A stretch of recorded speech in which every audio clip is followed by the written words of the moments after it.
ಇನ್ನು HDK ವಿಚಾರಕ್ಕೆ ಬರೋಣ. ನೋಂದಣಿಯಾಗದ ಕಂಪನಿಗೆ ಗಣಿಗುತ್ತಿಗೆ ನೀಡಿದ ಆರೋಪ ಕೇಂದ್ರ ಸಚಿವ HD ಕುಮಾರಸ್ವಾಮಿ ಮೇಲೆ ಕೇಳಿ ಬಂದಿದೆ. ಆದ್ದರಿಂದ ಪ್ರಾಸಿಕ್ಯೂಷನ್ಗೆ ಅನುಮತಿ ಕೊಡಿ ಎಂದು ರಾಜ್ಯಪಾಲರಿಗೆ CM ಸಿದ್ದರಾಮಯ್ಯ ಸವಾಲು ಹಾಕಿದ್ದಾರೆ. ಅಥವಾ CM ಸಿದ್ದರಾಮಯ್ಯ ಬದಲು ನನ್ನನ್ನು ಫೇಸ್ ಮಾಡಿ ಅಂತ ಸಚಿವ ಜಮೀರ್ ಅಹ್ಮದ್ ಖಾನ್ ರವರು ಕೇಂದ್ರ ಸಚಿವ ಕುಮಾರಸ್ವಾಮಿ ಅವರಿಗೆ ಸವಾಲು ಹಾಕಿದ್ದಾರೆ. ಭಾಳ ದಿನಗಳಾಯಿತು ಜಮೀರ್ ಅಹ್ಮದ್ ಅವರ ಮಾತು ಕೇಳದೆ, ಕೇಳಿಸ್ಕೊಳ್ಳೋಣ ಬನ್ನಿ. ಯಾವ ನೈತಿಕ ಹಾಕಿದೆ ನೀವು ಸಿದ್ದರಾಮಯ್ಯ ಬಗ್ಗೆ? ಮತ್ತು 100 ಸಿದ್ದರಾಮಯ್ಯ ಬಂದರು, 100 ಸಿದ್ದರಾಮಯ್ಯ ಬೇಕಾಗಿಲ್ಲ. ಒಬ್ಬ ಜಮೀರ್ನ ಫೇಸ್ ಮಾಡಿ ಮೊದಲೇ ನೀವು 100 ಸಿದ್ದರಾಮಯ್ಯ ಬಂದು ಬಾಯಿ ಇದೆಯಂತ ಏನು ಬೇಕಾದ್ರೂ ಮಾತಾಡೋದ ನೀವು? ಬಾಯಿ ಇದ್ರೆ ಏನು ಬೇಕಾದ್ರೂ ಮಾತಾಡಿದ್ರ?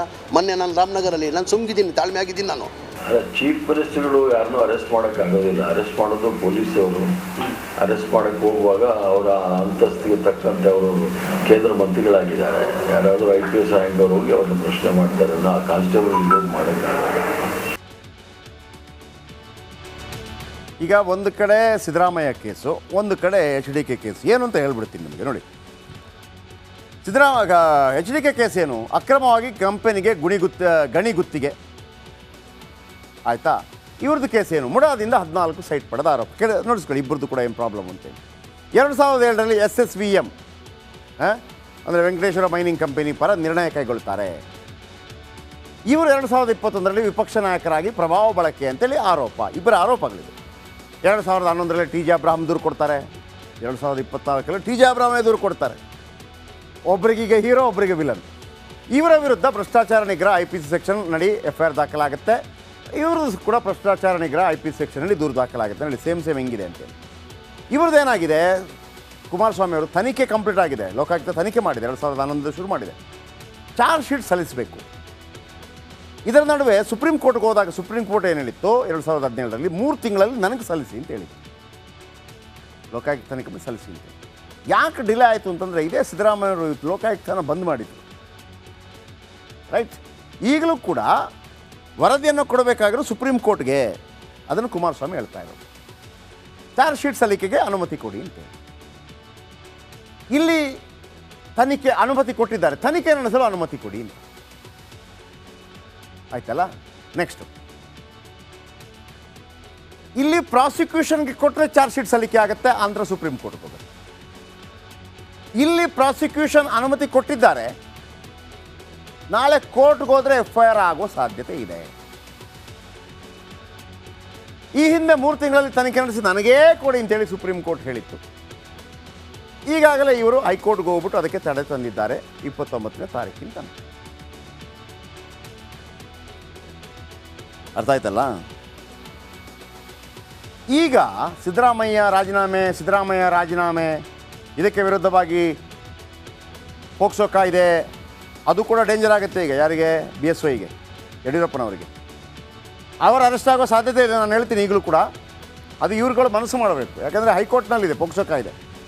ವೆಕೇಟ್ ತಡೆ ಕೊಟ್ಟಿದ್ದಾರೆ. ವೆಕೇಟ್ ಮಾಡೋದಕ್ಕೆ ಸುಪ್ರೀಂ ಕೋರ್ಟ್ಗೆ ಹೋಗಿದ್ದಾರೆ. ಸುಪ್ರೀಂ ಕೋರ್ಟ್ ವೆಕೇಟ್ ಮಾಡಿದರೆ ಎನಿ ಟೈಮ್ ಬಂಧನ ಮಾಡ್ಬೋದು ಯಡಿಯೂರಪ್ಪ ಅವ್ರನ್ನ. ಹಾಗಿದ್ರೆ ಕುಮಾರಸ್ವಾಮಿ ಬಂಧನ ಆಗ್ತಾರಾ? ಬನ್ನಿ ಹೇಳ್ತೀನಿ. ನೋಡಿ, ಸುಲಭ ಇಲ್ಲ ಇದು. ತನಿಖಾ ಹಂತದಲ್ಲಿ ಅರೆಸ್ಟ್ ಮಾಡ್ಬೋದಿತ್ತು, ತನಿಖಾ ಹಂತದಲ್ಲಿ. ಈಗಲ್ಲ.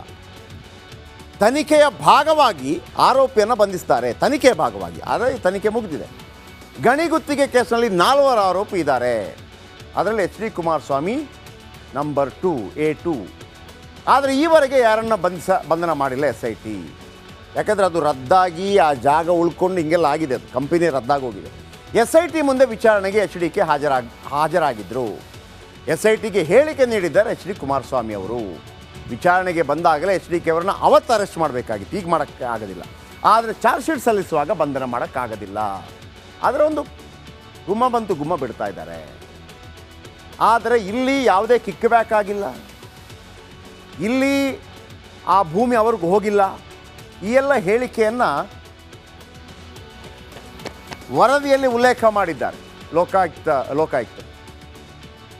ಆಮೇಲೆ ಆ ಕಂಪನಿ ಏನಿದೆ, ಆ ಕಂಪನಿ ಕೂಡ ಈಗ ರದ್ದಾಗೋಗಿದೆ. ಕಂಪನಿ ಕೊಟ್ಟದೆಲ್ಲ ರದ್ದಾಗೋಗಿದೆ. ಹಾಗಾಗಿ ಏನು ಉಳಿದಿಲ್ಲ ಅಂತ ಕುಮಾರಸ್ವಾಮಿ ಅವರ ವಾದ. ಮಾಡೋಕ್ಕೆ ಬರಲ್ಲ ಅಂತೇಳಿ. ಆದರೆ ಕೆಲವೊಮ್ಮೆ ಕಾನೂನುಗಳನ್ನು ಹೇಗೆಲ್ಲ ವರ್ಕ್ ಮಾಡುತ್ತೆ ಅಂತ ಹೇಳಕ್ಕೆ ಬರೋದಿಲ್ಲ. ಅದು ಲಾಯರ್ಗಳ ಮೇಲೆ ಡಿಪೆಂಡ್ ಆಗಿರ್ತದೆ. ಹಾಗಾಗಿ ಅರೆಸ್ಟ್ ಮಾಡುವಂಥ ಪ್ರಮೇಯ ಬರೋದಿಲ್ಲ. ಯಾಕಂದರೆ ಚಾರ್ಜ್ ಶೀಟ್ ಮೇಲೆ ತನಿಖೆ ವೇಳೆ ಚಾನ್ಸ್ ಇತ್ತು. ಈಗೇನಿದ್ರು ಕೂಡ ಅದು ಸುಪ್ರೀಂ ಕೋರ್ಟ್ಗೆ ಸಲ್ಲಿಸಬೇಕಾಗತ್ತೆ. ಆದರೆ ಅದಕ್ಕಿಂತ ಮೊದಲು ಅವ್ರು ಕೊಡ್ತಾರೋ ಇಲ್ಲೋ ನೋಡಬೇಕಾಗಿದೆ. ಈ ನಡುವೆ ರಾಜ್ಯಪಾಲರು ಭದ್ರತೆ ಜಾಸ್ತಿ ಮಾಡ್ಕೊಂಡಿದ್ದಾರೆ. ರಾಜ್ಯಪಾಲರಿಗೆ ಬುಲೆಟ್ ಪ್ರೂಫ್ ಕಾರ್ ಇದೆ, ಯೂಸ್ ಮಾಡ್ತಿರಲಿಲ್ಲ ಯಾರು ಕೂಡ, ಬೇಕಾಗಿಲ್ಲ ಅಂತೇಳಿ. ರಾಜ್ಯಪಾಲರಿಗೆ ಭರ್ಜರಿ ಭದ್ರತೆ ನೀಡುತ್ತೆ ಕೇಂದ್ರ ಸರ್ಕಾರ. ಅದು ಕೇಂದ್ರ ಕೊಡುತ್ತೆ. ಗೆಹ್ಲೋಟ್ಗೆ ಝೆಡ್ ಕ್ಯಾಟಗರಿ, Z+ ಕ್ಯಾಟಗರಿ ಭದ್ರತೆ ಇರುತ್ತೆ. ಕೇಂದ್ರ ಗುಪ್ತಚರ ಇಲಾಖೆ ಸೂಚನೆ ಮೇರೆಗೆ ಭದ್ರತೆಯನ್ನು ಕೊಟ್ಟಿದ್ದಾರೆ. Z+ ಹಂತ ಅಂದರೆ 2ನೇ ಅತ್ಯುನ್ನತ ಭದ್ರತಾ ವಿಭಾಗ. Z+ ಭದ್ರತೆ ಪಡೆದರೆ 55 ಭದ್ರತಾ ಸಿಬ್ಬಂದಿಗಳಿರ್ತಾರೆ. ನೋಡಿ, ಐವಾನ್ ಡಿಸೋಜ ಅವರು 55 ಜನ ಇದ್ದಾರೆ. ಗನ್ ಇಟ್ಕೊಂಡು ಹೋಗ್ತೀರಾ? 55 ಜನ ಗನ್ ಇಟ್ಕೊಂಡು ನೋಡಿ, ಹಂಗೆ ಅದೇ ಥರ ಗನ್ ಇಟ್ಕೊಂಡಿರ್ತಾರೆ. ಡಿಸೋಜ ಅವರೇ, ಹೋಗ್ತೀರಾ? ಎಂಚ ಬರೋಳಿಯ ಪೋಂಡ.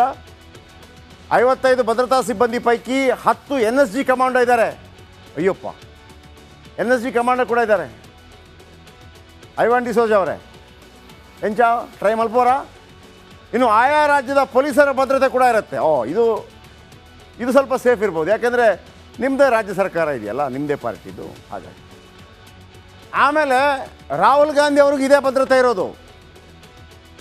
ರಾಹುಲ್ ಗಾಂಧಿ, ಆಮೇಲೆ ಶ್ರೀಮಾನ್ ಮಲ್ಲಿಕಾರ್ಜುನ ಖರ್ಗೆ ಅವ್ರಿಗೂ ಕೂಡ Z+ ಭದ್ರತೆ ಇರುತ್ತೆ. ಗೆಹ್ಲೋಟ್ ಅವರು ಇಷ್ಟು ದಿನ ಇನೋವಾ ಕಾರ್ ಬಳಸ್ತಾ ಇದ್ರು. ಆಡಳಿತಾರೂಢ ಕೈ ಶಾಸಕರಿಂದಲೇ ದಾಳಿ ಬೆದರಿಕೆ ಬಂದ ಕಾರಣಕ್ಕಾಗಿ ಬೆದರಿಕೆ ಬೆನ್ನಲ್ಲೇ ಕಾರ್ ಬದಲಿಸಿದ್ದಾರೆ ರಾಜ್ಯಪಾಲರು. ಈಗ ರಾಜ್ಯಪಾಲರಿಗೆ ಬುಲೆಟ್ ಪ್ರೂಫ್ ಕಾರ್ ವ್ಯವಸ್ಥೆ ಮಾಡಲಾಗಿದೆ. ರಾಜಭವನದ ಸುತ್ತಮುತ್ತ ಭದ್ರತಾ ವ್ಯವಸ್ಥೆ ಮಾಡ್ತಾರೆ.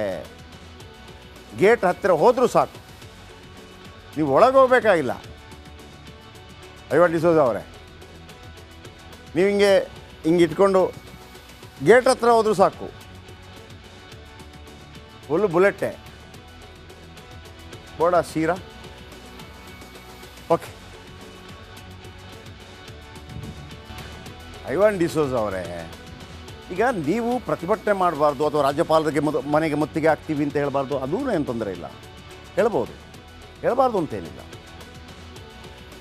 ನಾವು ಮುತ್ತಿಗೆ ಹಾಕ್ತೀವಿ, ಪ್ರಧಾನಮಂತ್ರಿ ಕಚೇರಿಗೆ ಹೇಳ್ಬೋದು. ಆದರೆ ಬಾಂಗ್ಲಾದೇಶ ಪದ ಬಳಕೆ ಆಗಬಾರ್ದು. ಅಂದರೆ ನೀವು ನಮ್ಮ ದೇಶ, ನೀವು ಇರುವ ಎಲ್ಲ ದೇಶ ನಮಗೆ ಒಂದು ರೀತಿಯಲ್ಲಿ ಶತ್ರುಗಳ ರೀತಿಯಲ್ಲಿ ಇರುವಂಥ ದೇಶ. ಆ ಪರಿಸ್ಥಿತಿ ನಮಗೆ ಬರಬೇಕು ಅಂತ ನಾವೇ ಬಯಸ್ಕೊಳ್ಳೋದಿದೆಯಲ್ಲ, ಅದು ಆಂತರಿಕ ಹಿತಶತ್ರುಗಳು.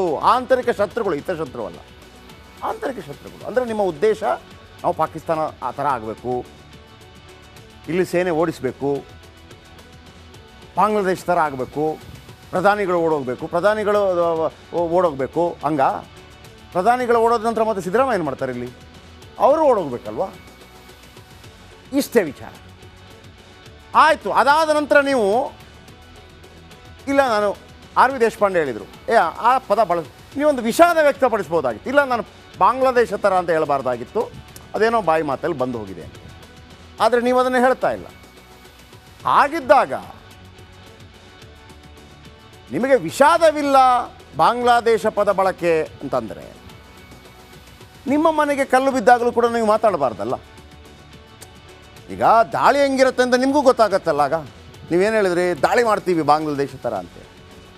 ನೀವು ನಾಳೆ ಹೇಳ್ಬೇಕೇ, ಯಾವುದೇ ಪೊಲೀಸ್ ಬೇಡ ನಮ್ಮ ಮನೆ ಮುಂದೆ, ಎಷ್ಟು ಬೇಕಿದ್ರೆ ದಾಳಿ ಮಾಡ್ಕೊಳ್ಳಿ. ನಾವು ಹೇಳಿಲ್ವೋ ದಾಳಿ ಮಾಡ್ತೀವಿ ಅಂತೇಳಿ? ಹಂಗೆ ಹೇಳೋಕ್ಕಾಗಲ್ಲ. ಆಮೇಲೆ ಏನು ಹೇಳ್ತೀರಿ? ತಿರುಚಿದ್ದೀರಿ ಅಂತೇಳಿ. ತಿರುಚಿದ್ದೀರಿ ಅಂದರೆ ಹೆಂಗೆ? ಯಾರು ಮಾಧ್ಯಮನ ಬಾಂಗ್ಲಾ ಅಂತ ಇದ್ದದನ್ನು ಗ್ಲಾಂಬಾ ಅಂತ ಮಾಡಿದ್ವಾ ನಾವು? ಹಾಗಾದರೆ ನಿಮ್ಮನ್ನು ನಾಳೆಯಿಂದ ನಾವು ಗ್ಲಾಂಬಾ ಡಿಸೋಜ ಅಂತ ಕರೆಯೋಕ್ಕಾಗತ್ತಾ? ಆದರೆ ಒಂದು ನೆನಪಿಟ್ಕೊಳ್ಳಿ, ಇದು ಹತಾಶೆಯ ಮನೋಭಾವ. ನಿಮಗೆ, ಮಣಿಶಂಕರ್ ಅಯ್ಯರ್, ಖುರ್ಷೀದ್ ಆಲಂ, ಹತಾಶೆ, ಕನಸು. ಯಾವ ಕನಸು? ಯಾರು ಬರೆದಿದ್ದು? ಕನಸು ಕಾಣಬೇಕು, ಆದರೆ ತಿರುಕನ ಕನಸು ಕಾಣಬಾರ್ದು ಅಂತ. ಇದು ತಿರುಕನ ಕನಸು. ಹಂಗಾದರೆ ಓಡೋಗ್ಬಿಟ್ರೆ ನಾವು ಕೂತ್ಕೊಂಡ್ಬಿಡ್ತೀವಿ, ನಮಗೊಂದು ಸಿಕ್ಬಿಡತ್ತೆ. ಎಲ್ಲಿದ್ದೀರಿ ಐವಾನ್ ಡಿಸೋಜ ಅವರೇ?